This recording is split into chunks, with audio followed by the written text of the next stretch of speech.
Hey there, my love.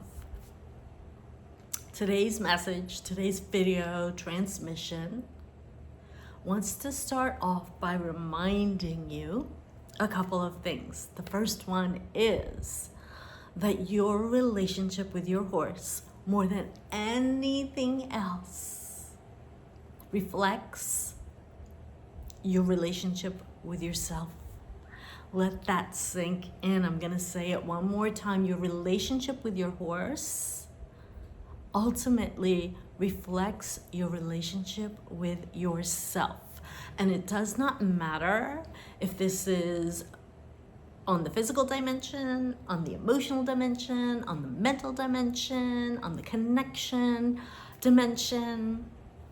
As I have shared in the past, and I'll link that video down below, we actually share energy with our horses on several different levels, 3 different main layers.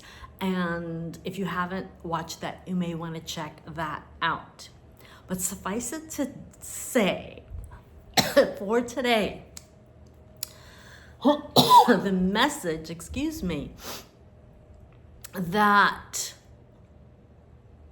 really wants to come through is coming off of the 3-part EPONA'S FLAME podcast series, which, by the way, if you haven't tuned into, I will also leave down below, that I just wrapped up yesterday or day before yesterday. Everything these days, I don't even know what time it is or if I'm coming or going. But anyway, I just came off of that and it was so powerful. And I wanted to share with you one of the highlights, the golden threads that kind of came together, if you will, on the 3rd episode. The episode, in case you're first hearing about this, or the series, had to do with helping to activate your leadership, your guardianship, and your partnership with your horse at the next level by you going first, okay? And we explored this through the lens of the 5 elements, the 5 energetic archetypes that I downloaded, and traditional Chinese medicine.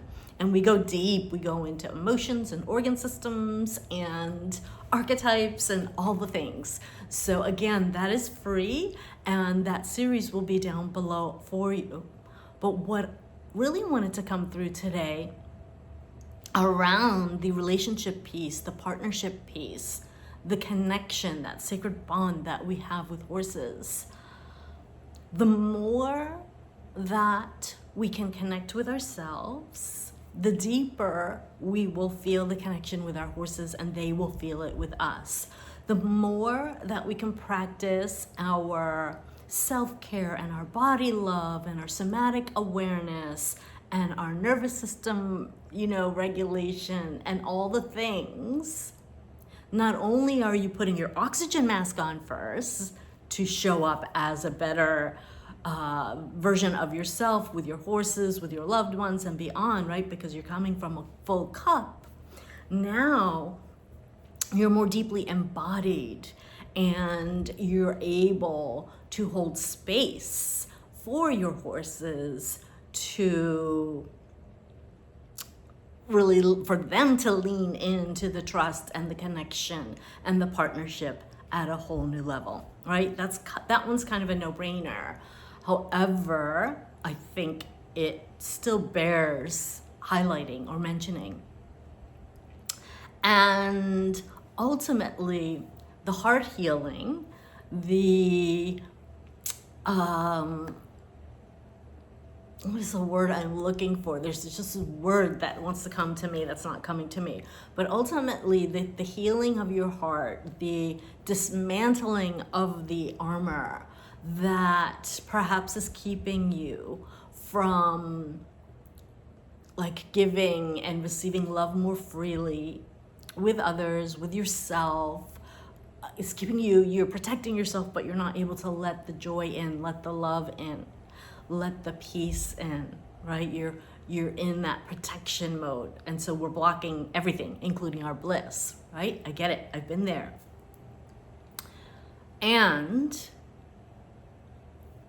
if we truly want to enjoy that ride and create that intimate connection with our horses, again, it starts with us getting intimate with ourselves, getting really honest and looking at our lives, our bodies, our health, our relationship, like all the things, and really getting clear around your core values, your calling or vision,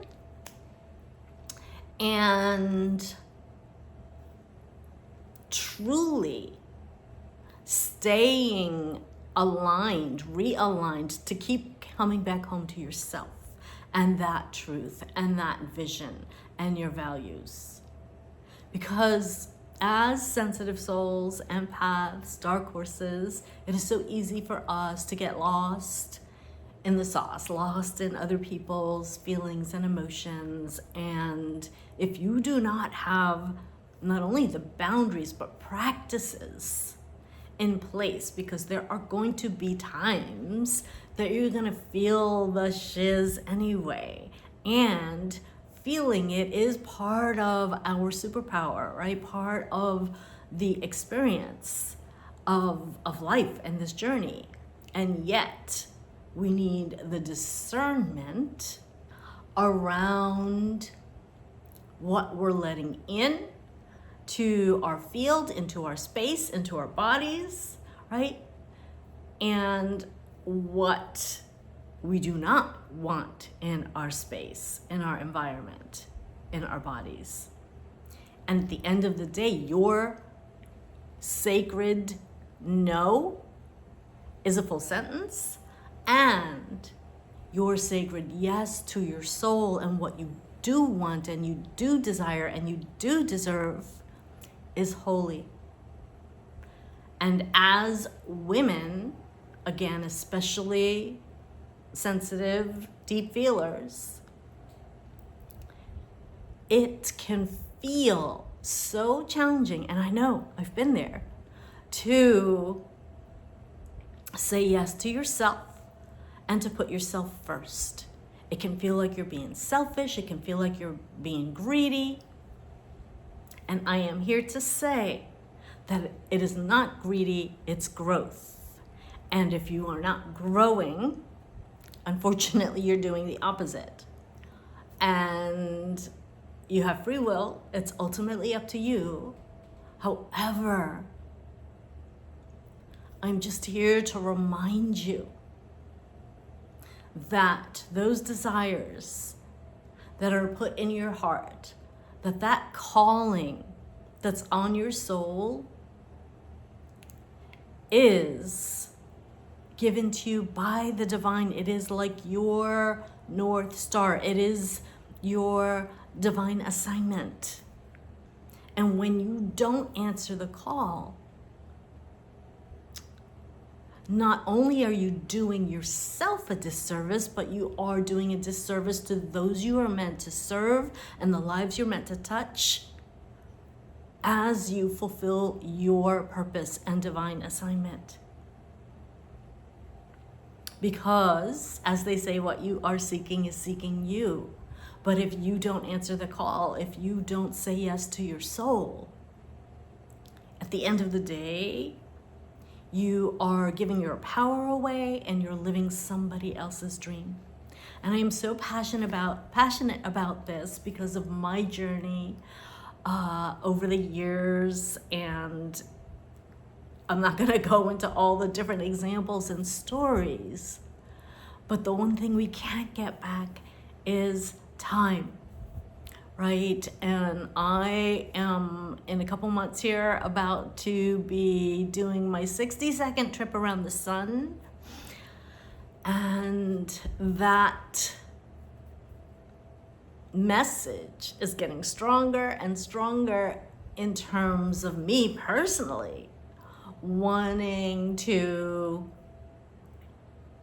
make sure that every single day that I am doing the things that are on my heart and soul to do, and that I am living as much as humanly possible my life to the fullest. And part of feeling fulfilled and my soul's calling is to be sharing these messages with you.